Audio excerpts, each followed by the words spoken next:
subscribe and, like the video. In a 12th century Jerusalem church, a group of American evangelical Christians are singing in praise of Christ. We joined them on a tour around the old city. So, the most holy place for Christians who come to Jerusalem. Leading us, pastor and biblical archaeologist John Delancey from Pennsylvania. Initially, the entrance was from the east. For these devout believers, modern Israel is where the land of the Bible comes to life. But it's not just about history. What we see happening in Israel right now, I believe, is a sign that we are moving closer and closer and closer to the end times. When will this happen chronologically? Here's the answer. Ready? I don't know. Okay. For many evangelicals, the return of the Jews to Israel is a precursor to the rapture, when true believers will be lifted to heaven, ahead of Armageddon and the return of Christ.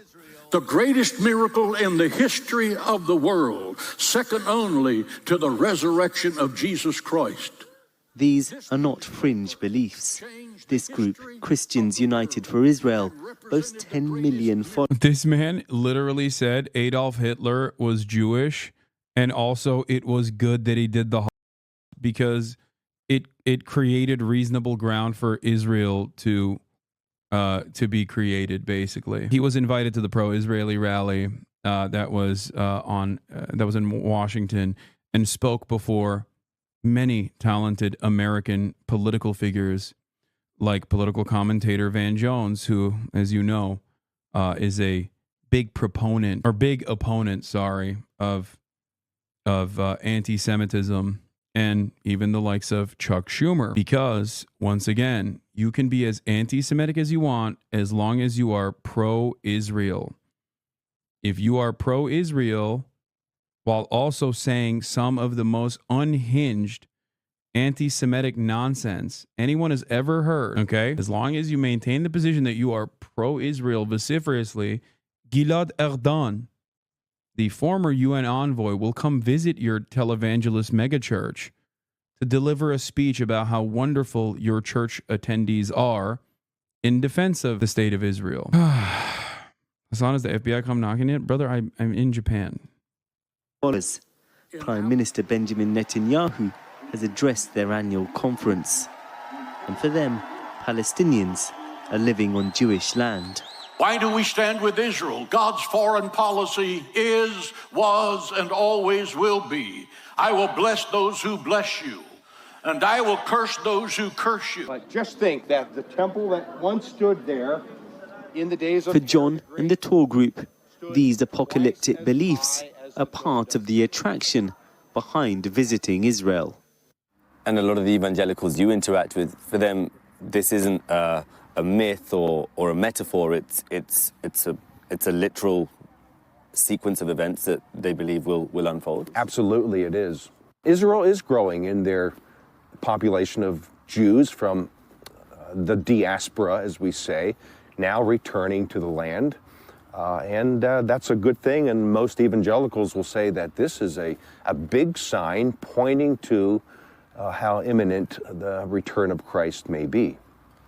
So the end of time is basically the apocalypse. Absolutely. To non-believers, evangelical views might seem outlandish, but they're a hugely powerful force in American politics, making up around 20% of all voters. Well, I think, the coming to Israel is what really helps to bring what you read in the Bible come alive. And like Rick, they're overwhelmingly staunch supporters of Donald Trump. What are you hoping to see from him in terms of the Middle East? Definitely strong support of Israel. I think that's, for me, that's something I want to see. I call myself an unapologetic Zionist. I believe it's important for Israel to exist.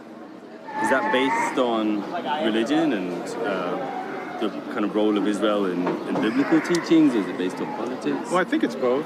For me, certainly the Bible commands me. The whole faith, our faith is based on Jewish people. Now, Pete Hegseth returns to the Holy Land. Former Fox News reporter Pete Hegseth is one of a number of prominent evangelicals now serving under President Trump, recently appointed the Secretary of Defense. That Zionism and Americanism are the front lines of Western civilization and freedom in our world today. And here's Trump's pick as ambassador to Israel, former pastor and state governor Mike Huckabee. There is no such thing as a West Bank. It's Judea and Samaria. Judea and Samaria is the biblical name for what even the US government has always called the West Bank, land intended to be at the heart of a Palestinian state. This was Huckabee in 2018, helping build a settlement there, even though they're deemed illegal internationally. When the Bible says that God gave this land to the Jewish people, I accept that.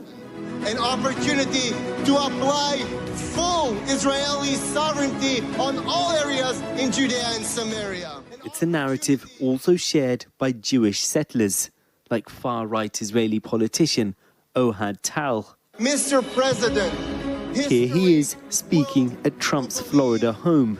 He and other settler leaders want Trump to support resuming the war in Gaza and annexation of the occupied West Bank. Oh my God, he does look like Tim Robinson. I was thinking, who does this dude look like? Yeah, even the MAGA hat. See, so you spend a lot of time out there. I've been in the States, I think, in the past year around 15 times.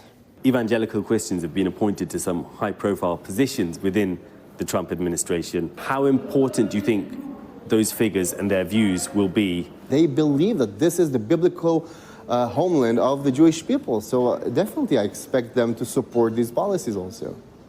With Trump in office, Israel's settler movement hoped to formally take over the occupied West Bank, destroying any remaining possibility of a separate Palestinian state. If you were to annex the entirety of the West Bank, including the Palestinian majority areas, and then did not give that population equal voting rights in the state that they were living in to the Israelis, that would be apartheid. What other word could there be for it? The truth is that the Palestinians are not a nation. They are a tribal society.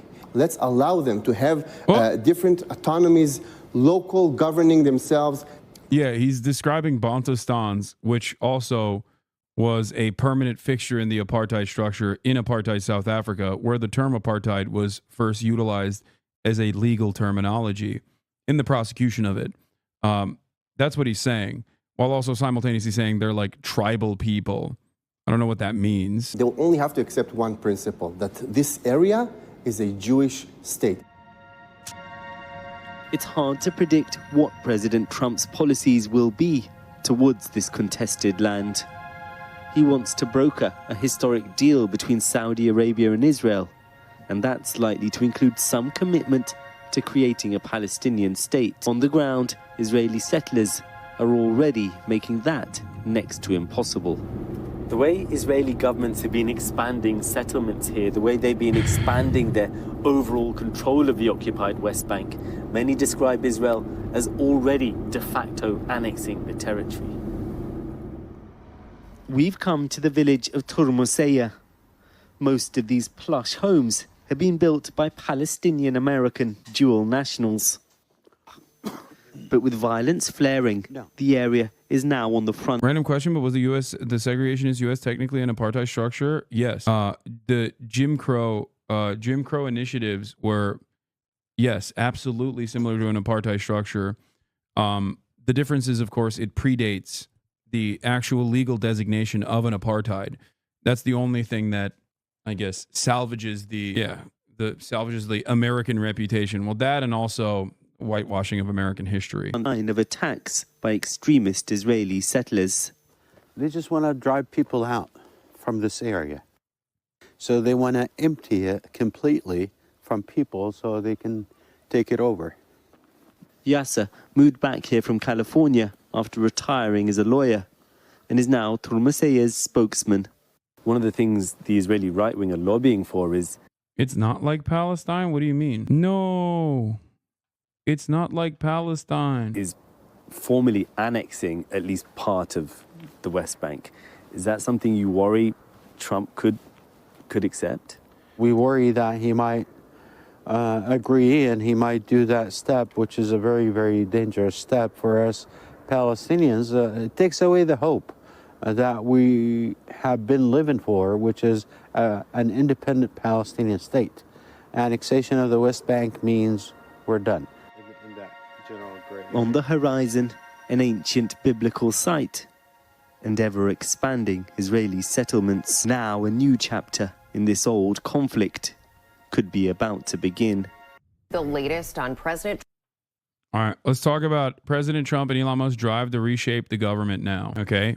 Because President Elon Musk is fairly devastating. Before we do that, of course, Chinese President Xi Jinping opposes Trump's plan to take over Gaza and supports Palestinian rule over the territory, even though he hasn't really done much on that in that regard. Okay, there's also this, stop making me sad and make me mad now. Don't worry. Oh, here, if you want to get mad, here's President Elon Musk.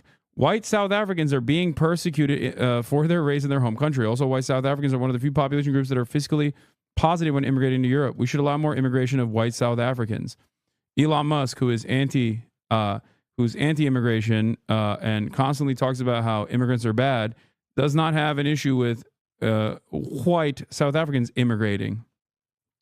Now, of course, this statement that white South Africans are being persecuted for the race in their home country is, of course, ridiculous. They make up 7% of the population in South Africa, and yet still maintain approximately 90% of all of the valuable land. They own approximately 90% of that.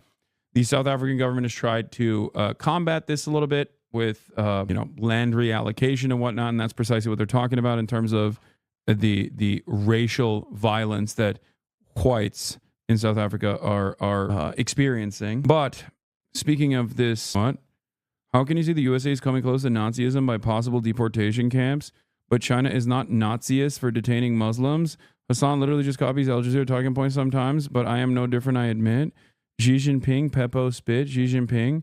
Can you point to a period in time where I have denied that there were re-education camps in Xinjiang?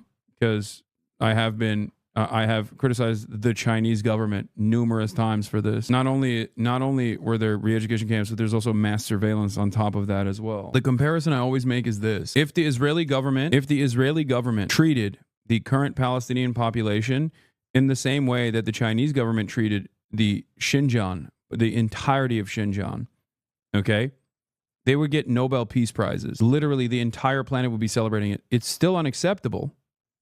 It's still unacceptable by my estimation, by my moral values. And yet, the broad reception of the Western world would be the most, the highest praise physically possible. Okay, that's it. All right. .org. I'm Amy Goodman. The top-ranking career U.S. Treasury Department official, David LeBrick, has been forced out of the agency after he resisted a demand by Elon Musk and his associates at Doge to gain access to the government's vast payment system, which disperses trillions of dollars in federal payments each year. Trump's new Treasury Secretary, the billionaire Scott Bessent, ended up giving Musk access to the system, which includes sensitive information about taxpayers, Social Security recipients, government contractors, including Musk's rivals. Musk is also accused of waging a takeover at the Office of Personnel. So you're not denying it? You're just saying it's nowhere near as bad as it's made out to be? No, I think it's very bad. What do you mean nowhere near as bad as it's made out to be? It's re-education camps and mass surveillance. It's dragnet operations upon an entire population group. And the claims made by the government at the time was, well, there are Muslim radical separatists out there that want to cut off Xinjiang from the rest of China. And they're engaging in terror attacks, like mass stabbing incidents and whatnot. That, in and of itself, is unjustifiable.